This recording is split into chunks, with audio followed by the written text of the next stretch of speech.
અત્યારે છે ને હોળીના કારણે માર્કેટ એટલું બંધ પડી ગયું છે, ઠંડુ પડી ગયું છે ને.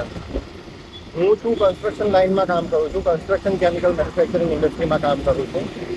અને અત્યારે હાલ હોળીના કારણે છે ને માર્કેટ ઠંડુ પડી ગયું છે. કેમ કે મજૂરો જતા રહ્યા છે, એના કારણે મારું સેલ નથી આવી રહ્યું. લોકો ડીલરો ઓર્ડર નથી આપી રહ્યા મને. અને એના કારણે હાલ બહુ સાંભળવું પડે. સેલ્સમાં જ હોય એટલે તમારે સાંભળવું તો પડે જ છે. ઉપર જે તમારા મેનેજર હોય એ લોકોનું સાંભળવું પડે તમારે. અને હાલ અમે સાંભળી રહ્યા છીએ કે સાહેબ મજૂરો જતા રહ્યા છે ઘરે. એટલે એના કારણે અત્યારે સાઈડ ઉપર કોઈ હોતું નથી. અને અત્યારે સેલ નથી આવી રહ્યું. એટલે this is the part of sales. અગર તમે સેલ્સમાં છો તો તમારે આ બધું રિજેક્શન હેન્ડલિંગ, પીયર પ્રેશર, બોસનું પ્રેશર, આ બધું હેન્ડલ કરવાનું શીખવું પડે. અને જ્યારે તમે આ બધું હેન્ડલ કરતા શીખી જાઓ ત્યારે તમે પરફેક્ટ સેલ્સ કરતા શીખી જાઓ. અને જ્યારે તમારી જાડી ચામડી બની જાય ત્યારે તમને કોઈ બી બીટ ના કરી શકે. ઇન કેસ તમે સેલ્સમાં હોય કે તમે ઇન્ડસ્ટ્રીના કોઈ બી રોલમાં હોય. અને જો તમને સેલ્સ આવડી ગયું ને તો તમે કોઈને બી બીટ કરી શકો, તમે ધંધો ઊભો કરી શકો. તમે ધંધો કરતા આવડી જાય અને લાઈફમાં જો ધંધો કરતો આવડી જાય તો પછી તમે ગમે તે મુકામ હાસિલ કરવું હોય એ કરી શકો આરામથી. મારું તો મેઇન સિમ્પલ કોન્સેપ્ટ સેલ્સમાં આવવાનો એ જ હતો કે ભાઈ મારે સેલ્સ શીખવું છે, જાડી ચામડી કરવી છે મારે પોતાની. દરરોજ રિજેક્શન હેન્ડલ થાય, દરરોજ રિજેક્શન આવે એને હેન્ડલ કરવા પડે. તો રિજેક્શન હેન્ડલિંગ શીખી જાવ તમે ડે ટુ ડે લાઈફમાં, તમને પછી કોઈ ફરક ના પડે.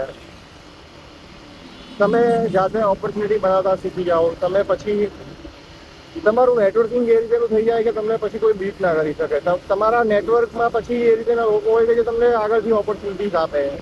મેં કોટ વાંચેલો હતો, your network decide your network. જે તમારું નેટવર્ક છે ને એ જ તમારી નેટવર્ક ડિસાઇડ કરશે કે તમારી નેટવર્ક શું હોવી જોઈએ. અને સેલ્સમાં તમે આવો ને એટલે તમારું નેટવર્કિંગ જોરદાર થાય. તમે રિલેશનશિપ બિલ્ડિંગ શીખો, તમે નેગોશિએશન શીખો, તમે ઓબ્જેક્શન હેન્ડલિંગ શીખો, તમે કમ્યુનિકેશન સ્કિલ તમારી એક્સલન્ટ થઈ જાય એમાં. અરે આપણે થોડા ટ્રેકથી વધારે આગળ જતા રહ્યા, સેલ્સમાં આવી ગયા. એકચ્યુલી હું સેલ્સમાં છું અને મેં કીધું ચલો આજથી આપણે સેલ્સની શરૂઆતની થોડી વાત કરીએ. ઓડિયન્સને આપણે થોડું જણાવીએ મારા વિષયમાં. જો તમે લોકો પણ ના જાણતા હોય તો હું કન્સ્ટ્રક્શન કેમિકલ મેન્યુફેક્ચરિંગ ફર્મમાં કામ કરું છું એઝ અ સેલ્સ એક્ઝિક્યુટિવ. એની પહેલાં હું ઇનસાઇડ સેલ્સ દેખતો હતો ઓફિસમાં બેસીને, અને અત્યારે હાલમાં હું ફિલ્ડ સેલ્સ જોઉં છું. જેમાં મારી અસાઇન ટેરિટરીમાં મારે સેલ્સ જનરેટ કરવાનું હોય છે. મારે રિટેલર્સ, શોપ ઓનર્સ, પછી કોન્ટ્રાક્ટર્સ, બિલ્ડર્સ, ડેવલપર્સ આ લોકોને મળવાનું હોય છે. અને આમના થ્રુ મારે સેલ્સ જનરેટ કરવાનું હોય છે. અહીંયા શેખડી ગામ છે, અહીંયા રામાપીરનું મંદિર છે બહુ જૂનું, અને અહીંયા છે ને દર ભાદરવા બીજે તમારો મેળો ભરાય છે. ભાદરવા બીજે કે પૂનમે તમારે ભાદરવા મહિનામાં મેળો ભરાય છે. મારા ફાધર પણ રામદેવ પીરના મોટા ભગત માણસ છે. હાલ હું હતો ધોળકા સાઈડ અને હાલ જઈ રહ્યો છું મારા ઘર સાઈડ. ધોળકા હોય એટલે મને કોઈ વાંધો નહીં આવે. ધોળકામાં મારું પોતાનું છે, મારો નિયર એરિયા છે એટલે મને મજા આવે કામ કરવાની. અને ડીલરો જોડે બી બેસવાની મજા આવે. અમુક ઓડ એરિયામાં જવું ને ત્યારે મને કંટાળો આવે, કેમ કે ત્યાં આગળ આપણું કોઈ હોય નહીં, તમને ગમે બી નહીં. સિમ્પલ વસ્તુ છે, તમને ગમે બી નહીં. તમે તમારા અનનોન એરિયામાં ગયા હોય ને ત્યારે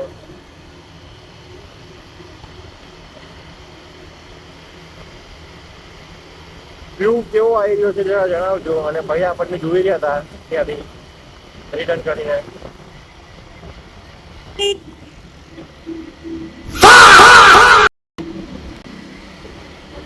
Man's reaction while recording.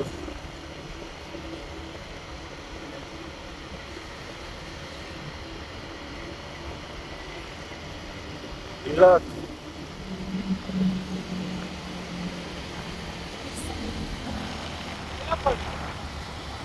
શું કહે છે મારા ભાઈ?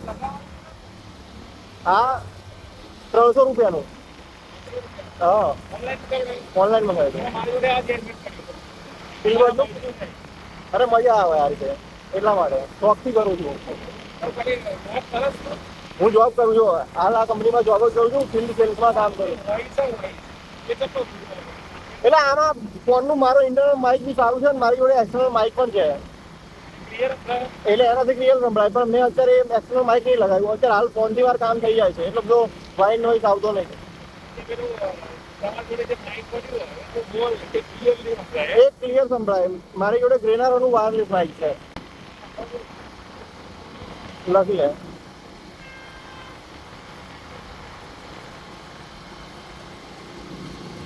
$96012 9 8 बस 10 नंबर हो गया. ચિરાગ રાઠોડ. તારું નામ? હા, ચલોડામાં જ છે. કાસિન્દ્રા. ઓકે.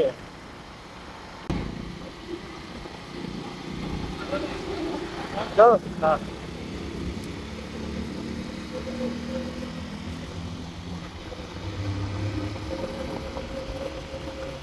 જો ગાઈસ, તમે જ્યારે આ રીતે કંઈક અલગ કરી રહ્યા હોય ને ત્યારે તમને આ રીતે એક્સપિરિયન્સ પણ મળે.